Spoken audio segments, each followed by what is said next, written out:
All right, Ronan MMA, welcome back to the channel. Now, I've got a theory regarding the UFC's middleweight and light heavyweight division that I think if you are somebody who is annoyed at the thought that Sean Strickland was denied a UFC championship opportunity due to the things that he says and the way that he acts and the fact that he would absolutely obliterate Israel Adesanya at any sort of press conference.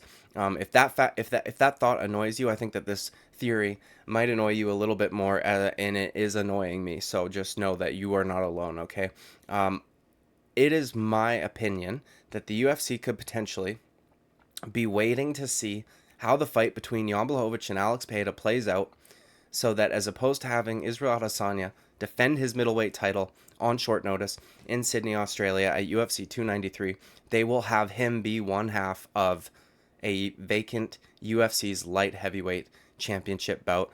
If Alex Pereira or Jan Blachowicz, either of them, is able to secure a first round or an early second round stoppage or a stoppage in any way, which in one where they didn't take a whole lot of damage, I think that they will absolutely strong arm them into fighting for a vacant light heavyweight title fight on very short notice in about a month's time, right? Sean Strickland tweeted out something yesterday. I'll pull up the screenshot of his tweet. I don't have Twitter, so I will say it's wild that they're having a card like that and you don't have a headline 6 weeks out. Someone at the UFC really dropped the ball on this. I offered best I could do. Maybe we can have a parking lot event after for the Aussies. He's replying to a fan that was asking him about it. So that's where the information's coming from, that Sean Strickland is not going to be fighting for the UFC's middleweight title. There are a ton of risks that the UFC can avoid if they were to go this route. First of all, having Izzy fight an opponent on such short notice could potentially spell disaster for them, because Sean Strickland, man, the dude, you can't count the dude out. You never know. He could very well go in there and beat Israel Adesanya just because his style is weird. He's so durable and he never stops coming forward. Izzy would be on the back foot nonstop, wouldn't be able to generate the kind of power that he wants to generate on a guy like Sean Strickland, wouldn't be able to use his kicks as effectively as he does against others. Now, I do believe that Israel Adesanya would win that fight, but there's still a risk that exists, right? And Sean Strickland, being a champion, would probably not be what they... I know the UFC likes to act like they're 100% totally all about free speech, and for the most part, they do a very good job at not demonizing certain individuals for things that they say and, not giving people opportunities due to that. But Sean Strickland is a whole nother level of based, okay? Colby Covington, as much as people want to bitch about the shit that he has said and said that he is racist and all this shit, dude, which he is fucking not, okay? Sean Strickland says worse shit all the time, and it's not a fucking act. Do you know what I mean? That's just Sean Strickland. If Sean Strickland was a UFC champion and he had to do all of the mainstream media interviews and shit, like, my God, could you imagine the articles that would be written about Sean Strickland? So the UFC can avoid that, while at the same time avoiding the chance that the Dricus du Plessis fight does not happen, right? Izzy said he's fighting at UFC 293. He's fighting in Australia, which I think was his way of disadvantaging any opponent that he has, because no matter who it was, they were going to be taking it on short notice. But despite that, if the UFC has Sean Strickland fight Israel Adesanya, and for whatever reason Sean Strickland is able to prevail and become the champion, then that massive fight, and it would be massive, between Israel Adesanya and Dricus du Plessis goes away. Or at the very least, right, if they were to give Izzy a rematch against Sean Strickland and he gets it back, the hype wouldn't be there, because we'd now see Izzy lose twice in 3 fights.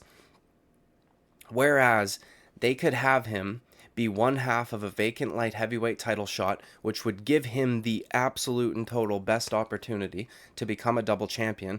But if he doesn't, no big deal. He's still got his middleweight title. We can throw him in there whenever Dricus is ready with Dricus du Plessis. And I hope that they don't do this. Okay, but I was just driving in my car yesterday thinking about Sean Strickland getting denied of a title shot, and obviously the first thing that came to mind is like, fuck, they don't want him at a press conference with Israel Adesanya, because Israel Adesanya, Israel Adesanya would be exposed, dude. He just would. Sean Strickland would bring up all of the horrible things about Izzy, that is on the internet that a lot of people are not aware of, have not seen, and it would cause people to do their own research, and then, the UFC might lose one of their cash cows if people found out about Israel Adesanya's antics, okay, online. Now, it is kind of risky in the sense that Alex Pereira and Jan Blachowicz, right? Two massive dudes, two incredible strikers, two guys that can cause a lot of damage on one another. So if you don't get a clean KO relatively early on in the fight, you're going to have two gentlemen with completely fucking mangled legs. Okay, for one, at least one of them's going to have mangled legs. And I mean, I could see them potentially causing quite a bit of damage. Like Jan Blachowicz, dude, when he fought Magomed Ankalaev, he landed like a single clean left hook in round number one. And Magomed, it looked like he broke his fucking orbital. You know what I mean? I don't think he did, but his eye was completely swollen and bruised after just one shot. So, if anything other than a clean KO happens, it'll be a little bit tricky. Now, it will give whoever wins this fight 6 weeks. So if there is just some superficial damage, like a bruised shin, you know what I mean, or like a black eye, or whatever, anything that's not like a broken nose, basically, or anything worthy of an actual medical suspension that is longer than 6 weeks, they'll be set, man. And then Izzy will have the best opportunity to win a second belt, right? Because he's been sitting out, totally fine, training, not going to be being in a fight this weekend. Whereas Alex Pereira or Jan Blachowicz are going to be fighting another killer and then are going to have to turn around on a dime and fight Izzy in Australia in 6 weeks, which is just bullshit, man. If this is what they are planning on doing, this irritates me. I've seen some people speculating whether or not they're waiting to see how Khamzat Chimaev versus Paulo Costa goes. But Izzy's the kind of guy that I don't think he's gonna. He fucking little bitch, man. Him picking that date was 100% strategic. Somebody in my comment sections mentioned that's like Floyd tactics, right? Making people cut a certain amount of weight, rehydration clause, waiting until a certain time in Buddy's career to fight him, like shit like this. He knew that no matter who his opponent would be, whether it was Dricus du Plessis, or whether it's Jan Blachowicz or Alex Pereira, or whether it's any of these guys, that they'd be taking it on short notice. And I'm only saying this, and this is my theory, because I don't think that the UFC is going to make a fight between Jared Cannonier on 6 weeks. First of all, good luck selling that one to us again. You know what I mean? That fight was shit. Utter shit. Okay? And at least with Izzy's other rematches, like Marvin Vettori and Robert Whittaker, one was a finish, a quick finish of a champion who had then worked his way back up, beating multiple contenders before getting another shot. And then one was a very competitive fight that Izzy had early on in his career. Whereas Jared Cannonier fucking shit the bed completely, did absolutely nothing, and Izzy did nothing except for a few leg kicks and fucking whatever, dude. You know what I mean? So, this is what I think the UFC is trying to do. I think that if Alex Pereira is able to KO Jan Blachowicz in the first round, the way that I think he might, I think at the press conference, even though Dana White likes to say we don't make fights the night of the fight, I think if that happens, he will announce that Israel Adesanya and Alex Pereira are going to be fighting in a trilogy bout for the vacant UFC light heavyweight title. And if Jan Blachowicz is able to do the same to Alex Pereira, then I think we will be getting the announcement that Jan Blachowicz and Israel Adesanya will be fighting for a vacant UFC light heavyweight title in a rematch of a very close competitive fight the first time around. Now,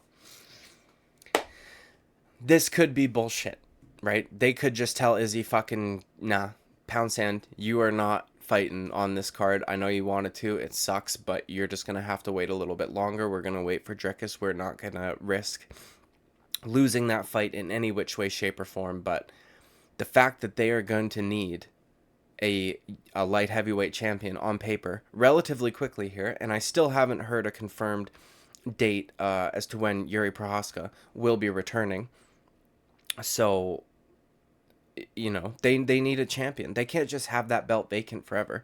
And last year, or yeah, last year, 2022, at the end of 2022, when Magomed Ankalaev and Jan Blachowicz fought to a draw, right, for the vacant UFC light heavyweight championship. They made the fight for it in like a month's time, right? Jamal Hill all of a sudden had to go fight Glover Teixeira on extremely short notice. I think it was the very next pay-per-view event. Um, they don't want to have a vacant, like, they don't want to have vacancy, right? So let me know what you guys think about this theory in the comments down below. I hope that it's not the case, but I kind of get the feeling that it is, because otherwise there's no real reason to deny Sean Strickland, aside from the UFC not wanting him to completely roast Israel Adesanya at a press conference. But yeah, man, that's my thought. Let me know what you guys think in the comments. Like and subscribe. I'd greatly appreciate it. I will see you at the next video. Bye-bye.